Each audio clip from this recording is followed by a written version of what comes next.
Justement, on va parler de cette thématique.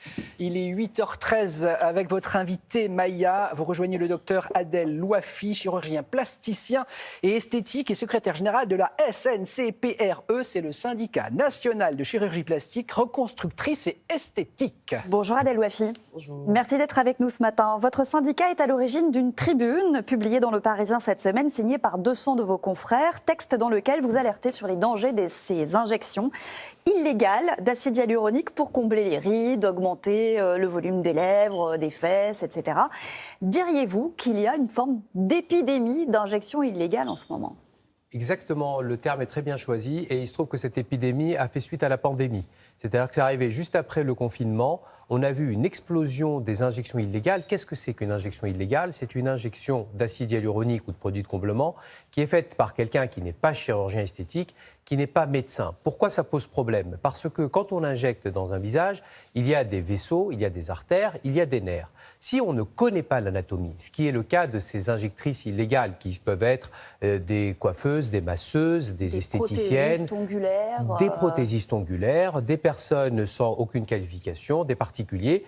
Donc si on ne connaît pas l'anatomie du visage, eh bien on peut boucher une artère, on peut entraîner une nécrose et l'acide hyaluronique qui en lui-même n'est pas dangereux. L'acide hyaluronique est quelque chose qui existe naturellement dans l'organisme. C'est d'ailleurs l'argument de ces injecteurs illégaux. Alors on dit injectrices, ce sont plutôt des femmes effectivement qui pratiquent ces injections. 99,9% des cas, ce sont des femmes. Et l'un des arguments pour convaincre les patients, c'est de dire que l'acide hyaluronique n'est pas dangereux. Naturel et n'est pas dangereux. Donc l'acide hyaluronique n'est pas dangereux, c'est naturel. Les injections de produits de comblement, ça fait 40 ans qu'on en fait en France sans aucun problème.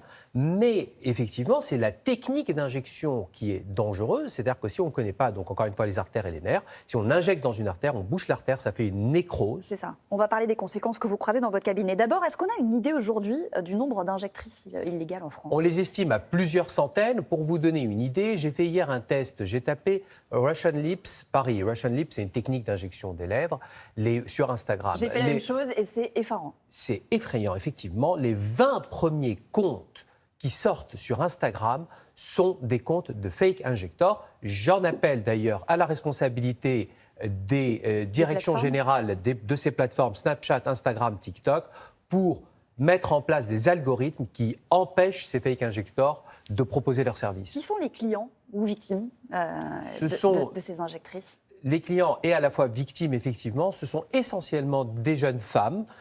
On a des mineurs, j'ai vu des jeunes femmes de 16 ans, 17 ans injectées par exemple au niveau des lèvres, alors qu'il faut savoir qu'il y a aujourd'hui un règlement dans l'Union européenne qui interdit les injections de produits comblement chez les mineurs.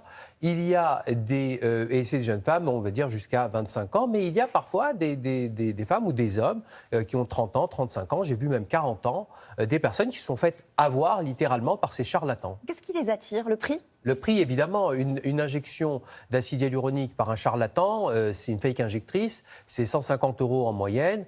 Par un chirurgien qualifié, un chirurgien esthétique, on va dire qu'une fourchette, c'est entre 250 et 500 €.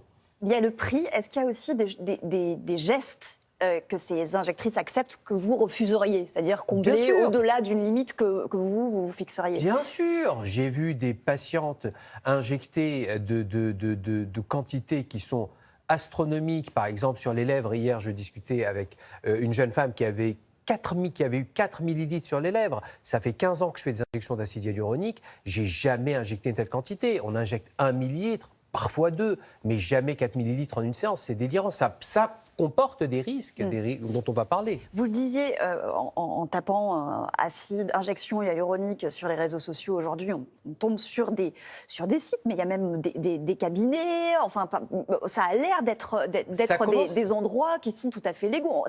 À chaque fois, là, c'est du vent quand on trouve ces sites-là sur les réseaux. 5 red flags, 5 drapeaux rouges qui permettent de savoir si on est face à un vrai médecin, un vrai chirurgien, ou face à un fake injecteur. Le premier, c'est qu'un médecin a un nom et un prénom. Quand ça commence par Dr Paula ou autre, ça commence mal. D'accord ? On a un nom et un prénom. Le deuxième, c'est qu'on a une adresse professionnelle. On est inscrit au Conseil de l'Ordre, on a une adresse professionnelle. S'il faut passer par WhatsApp ou par MP, par message privé pour avoir l'adresse, il y a un problème. Le troisième, c'est qu'un cabinet médical a un numéro de téléphone fixe. Pour avoir un numéro de téléphone fixe, il faut donner une pièce d'identité. D'accord ? Donc s'il n'y a pas de numéro fixe, c'est un problème. Le 4e red flag, c'est qu'il y a le nom docteur. S'il y a écrit cosmétologue ou praticienne qualifiée, tout ça, c'est du vent, c'est du bidon. Ce sont des charlatans. Un docteur, c'est un docteur. Point barre. Et le 5e red flag, c'est que on ne doit pas vous imposer de régler. On doit vous proposer un règlement soit par carte bancaire, soit par chèque. Vous pouvez régler, si vous voulez, en numéraire, en espèces, mais ça ne peut pas être imposé. On parlait des risques.